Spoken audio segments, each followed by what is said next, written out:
नमस्कार दोस्तों, welcome back to my channel. Welcome back to stock for life channel में।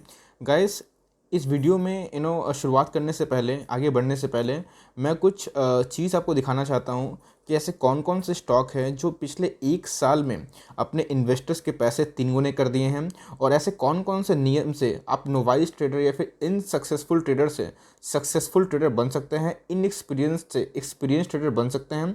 और उसके साथ साथ अगर आईपीओ के ऊपर आपको कुछ भी आइडिया नहीं है और चाहते हैं कि आईपीओ में अप्लाई करके सीधा श्योर शॉट मनी कमा पाएँ, तो गाइस रिटेलर्स के साथ बड़े बड़े इन्वेस्टर्स भी इसी का इंतज़ार करते हैं, कैसे वो लोग आईपीओ में अपने लॉट को लगा के बहुत ज़्यादा मुनाफा बहुत कम टाइम में पा सकते हैं। उसके साथ साथ आपको कौन कौन सा आईपीओ का तहे दिल से इंतज़ार करना चाहिए और कौन कौन सा आईपीओ आपको अच्छा पैसा कमाने का मौका दे सकता है। तो गाइस, आप जैसे देख सकते हैं कि मैंने थंबनेल में एक यूटीआई आईपीओ के बारे में डिस्कस करने का फैसला लिया है, बिकॉज ये आईपीओ मुझे बहुत पसंद है और इसका बिजनेस मॉडल यूनिक है। और कैसे यूनिक है, इसका सारा फिनेंशियल से लेके कब डेट होगा कब नहीं होगा और आपको क्या करना चाहिए, आपको पहले ही सतर्क कर दूंगा, जिससे आपको डिसीजन लेने में आसानी होगी। और सबसे इम्पॉर्टेंट, आप कोई भी आईपीओ को सही टाइम में मेरे साथ अप्लाई कर सकते हो बिना किसी रिस्क के।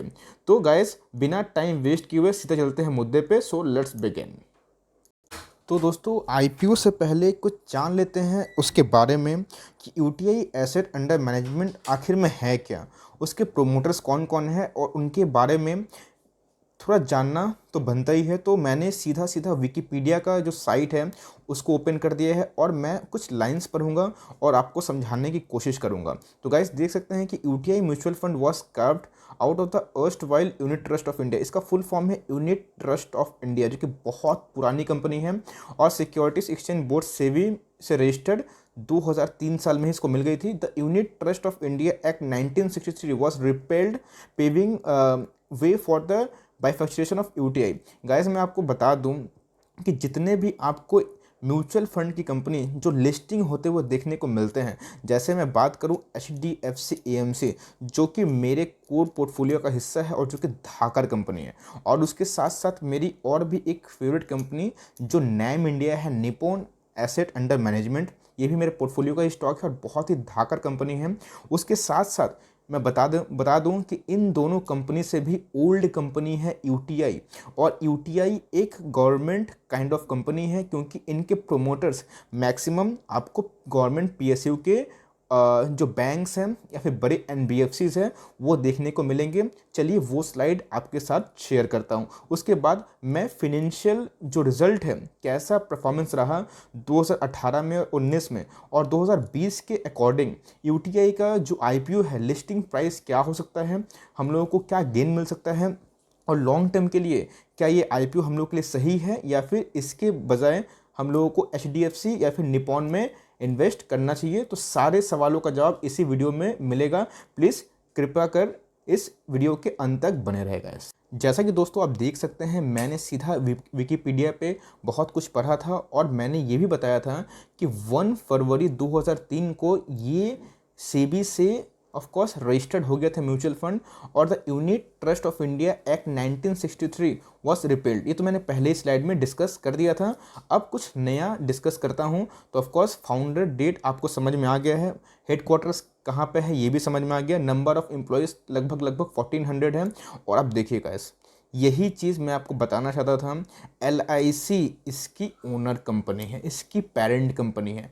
बैंक ऑफ बड़ौदा इसकी पेरेंट कंपनी है। पंजाब नेशनल बैंक भी इसकी पेरेंट कंपनी है और एसबीआई भी इसकी पेरेंट कंपनी है। और एक और पेरेंट कंपनी है जो इसमें 26% का होल्डिंग एक्वायर करी हुई है। मैं आपसे ये क्विज़ जानना चाहता हूँ कि आप जाइए विकिपीडिया पर सर्च करिए और प्लीज़ कमेंट बॉक्स में उस कंपनी का या फिर उस प्रोमोटर का नाम बताइए जो यूटीआई का 26% स्टेक लेके रखा है। ये आपके लिए एमसीक्यू है, प्लीज़ इतना रिसर्च खुद से करिए। तो गाइस, आप देख सकते हैं कि LIC, bank of Baroda, Punjab national bank, SBI, ये सारे ही सारे आपके गवर्नमेंट कंपनी है, गवर्नमेंट बैंक्स है या फिर गवर्नमेंट इंश्योरेंस कंपनी है। तो डायरेक्टली या फिर इनडायरेक्टली यूटीआई भी एक गवर्नमेंट सब्सिडी को भी कहा जा सकता है, बिकॉज मैक्सिमम स्टेक प्रमोटर्स जो है या तो वो गवर्नमेंट कंपनी है या फिर कोई गवर्नमेंट इंश्योरेंस कंपनी है। तो गाइस ये इस कंपनी को बहुत मजबूत और प्रतिभाशाली बनाता है और इसके एग्जिस्टिंग कस्टमर भी बहुत है। चलिए उसके पहले हम लोग इसका फाइनेंशियल चेक कर लेते हैं, उसके बाद डिसाइड करेंगे एकदम तसल्ली से क्या हम लोगों को इस आईपीओ में इन्वेस्ट करना चाहिए, क्या हम लोगों को मौका सही में मिल रहा है या फिर ये सारा एक गेम है। ये फाइनेंशियल ये बहुत कम जगह आपको देखने को मिलेगा, बिकॉज मैंने बहुत रिसर्च करने के बाद सीधा सीधा यूटीआई के वेबसाइट से इस रिज़ल्ट को गेन करा है, इस रिज़ल्ट को डाउनलोड करा है। बिकॉज आपको बता दूं कि आपको बीएसई पे या फिर एनएसई पे इसका कोई भी रिज़ल्ट नहीं मिलेगा, बिकॉज ये स्टॉक एक्सचेंजेस पे अभी भी लिस्ट नहीं है। तो अगर इसका रिज़ल्ट चाहिए, ये पीडीएफ कॉपी मैंने कहाँ से निकाली गाइस, तो सीधा सीधा यूटीआई म्यूचुअल फंड के वेबसाइट से मैंने ये निकाली है। बहुत रिसर्च करने के बाद मुझे ये फाइनली मिला, तो मैं आप लोगों से शेयर करना चाहूँगा। और कंपनी कैसी है अपने व्यूज़ भी रखना चाहूँगा। तो गाइस कंपनी के पहले मैं इसका बिजनेस मॉडल शेयर कर लेता हूँ। आप सबको पता है गाइस ये किस कंपनी में, ये कौन सी कंपनी है, एक म्यूचुअल फंड की कंपनी है। और इस म्यूचुअल फंड की कंपनी में अभी भी मुझे बहुत ग्रोथ दिखता है। बिकॉज मैं आपको बता दूँ कि फिनेंशियल मार्केट में म्यूचुअल फंड इंडस्ट्री कभी ख़त्म नहीं हो सकती, ना ही बंद हो सकती। इवन बहुत लोग ऐसे हैं जो स्टॉक मार्केट में सीधा एंट्री करना चाहते हैं, बट उनको नॉलेज नहीं होने की वजह से मैक्सिमम पैसा एलोकेशन उनका म्यूचुअल फंड में रहता है। और म्यूचुअल फंड में बहुत कम प्लेयर्स तो नहीं हैं, लेकिन जितने भी प्लेयर्स हैं उनमें UTI, axis, HDFC, AMC, Nippon ऐसे लीडर, ऐसे बॉस निकल के आते हैं। तो यूटीआई को भी हम लोग को इग्नोर नहीं करना चाहिए, बिकॉज जब तक म्यूचुअल फंड का स्कोप है, ग्रोथ है, और जब तक स्टॉक मार्केट है, तब तक म्यूचुअल फंड का इंडस्ट्री ग्रो करता रहेगा। और इसका रफ्तार और भी तेज होने वाला है, जिस हिसाब से इवोल्यूशन हो रहा है, जिस हिसाब से फाइनेंशियल लिटरेसी बढ़ रही है लोगों के अंदर। तो म्यूचुअल फंड का भी इंडस्ट्री बहुत ज़्यादा ग्रो करने की उम्मीद मुझे तो दिखाई पड़ती है। तो गाइस देख सकते हैं कि इसका जो इनकम है वो 2018 में 1152 करोड़ था, जो कि 1081 करोड़ हो चुका था। बट हम लोग ये भूलनी नहीं चाहिए कि ये जो फाइनेंशियल ईयर था, हम लोग को इकोनॉमिक स्लोडाउन देखने को मिला था। और इतने सारे कंपटीशन होने के बावजूद भी ये 1000 करोड़ का जो टर्नओवर है ईयरली, ये बहुत ही अच्छी बात है। और ये मैं इससे सेटिस्फाई हूँ। ऑफकोर्स मुझे इससे कुछ ज़्यादा ही उम्मीद है, लेकिन ये परफॉर्मेंस भी बहुत कम म्यूचुअल फंड दे पा रहे हैं। इसकी इंटरेस्ट इनकम जो है 4 करोड़ की है। डिविडेंड इनकम बहुत ही कम है, ना के बराबर है। और देखिए गाइस जो मेन इनकम है, टोटल इनकम, वो आप देख सकते हैं कि सबको ऐड करने के बाद 1081 करोड़ है। बट इसी से हम लोगों को कोई भी निष्कर्ष नहीं निकालना चाहिए, हम लोग को एक्सपेंस भी देखनी चाहिए। कंपनी का एक्सपेंस कैसा है, कंपनी ने खर्च कितने किए हैं। तो भाई कंपनी का अगर रेवेन्यू कम हुआ तो कंपनी ने अपने खर्च भी कम कर दिए, जो कि लगभग 16 और 12, हम लोग को 26 करोड़ का कम खर्च देखने को मिला। और लास्ट में अगर मैं पैट की बात करूं, प्रॉफिट आफ्टर टैक्स की, तो हम लोगों को सीधा सीधा गैस ये पैरा पे, ये लाइन पे हम लोग को प्रॉफिट आफ्टर टैक्स देखने को मिलेगा, जो कि 351 करोड़ है। और पिछले 2018 में 396 करोड़ है। ऑफकोर्स प्रॉफिट में हम लोग को 12% का गिरावट देखने को मिल रहा है, बट गाइस हम लोग को रेवेन्यू में फॉल देखने को मिला। तो उस हिसाब से प्रॉफिट में फॉल एक लाजमी है। हम लोग को उतना पैनिक या फिर जज नहीं करना चाहिए कि एक ईयर के खराब पैट से हम लोग उसका निष्कर्ष निकाल लें। तो कंपनी जिसका सालाना इनकम 300 करोड़ से ज़्यादा प्रॉफिट है, तो उसको मैं टॉप नॉच बोलूँगा। बिकॉज रिसेंटली एचडीएफसी एएमसी का जो प्रॉफिट था वो हम लोगों को 400 करोड़ देखने को मिला था, जो कि हम लोग कंसिडर करते हैं एक मैमत है, हाथी है म्यूचुअल फंड इंडस्ट्री में। तो गाइस आप देख सकते हैं बस थोड़ा सा ही प्रॉफिट का मार्जिन है। और अगर मैं निपॉन की बात करूँ तो निपॉन से इनटू 2 टाइम्स इसका प्रॉफिटेबिलिटी है। इसका मतलब ये लिस्टिंग होने के बाद निपॉन से बड़ा कंपनी बनने का सीधा सीधा 3 साल में काबिलियत रखता है, as per market capitalisation, as per the stock exchanges rate. तो आप देख सकते हैं मुझे रिजल्ट काफ़ी अच्छे लगे। और इसके फ्यूचर प्रॉस्पेक्ट की बात करें तो मुझे अभी तक इस कंपनी में कोई भी डेंट दिखाई नहीं पड़ता। और अगर बात करें इसकी प्रोमोटर होल्डिंग से लेके, इसके बैकग्राउंड से लेके, इसके रिजल्ट से लेके, तो मुझे बहुत पसंद है। अब आते हैं मेन मुद्दे पे कि इसका आईपीओ डेट कब है। तो चलिए गाइस वो शेयर करता हूँ आपसे। तो दोस्तों आप देख सकते हैं कि जो डेट है वो क्लियरली मेंशन है। लाइव मिंट का आर्टिकल है, ये मेरा आर्टिकल नहीं है। लाइव मिंट ही क्रेडिट मैं लाइव मिंट को ही देना चाहूँगा। लाइव मिंट की वजह से ही मुझे ये आर्टिकल का पता चला। मैं लिख दूँ लाइव मिंट की वजह से ही ये आर्टिकल मुझे पता चला। और इसका जो डेट है मैं कन्फर्मली बता सकता हूँ। तो सीधा से लिखा हुआ है guys, mutual fund manager UTI को limited UTI AMC is planning to launch its 3000 crore, means जो इसका साइज़ है वो काफ़ी बड़ा है। बिकॉज अगर आपको आईआरसीटीसी का याद होगा तो 600 करोड़ था, है ना, या फिर नहीं सॉरी वो 700 करोड़ था, जो कि लगभग हम लोग को 4.2 टाइम्स बड़ा आईपीओ देखने को मिल रहा है।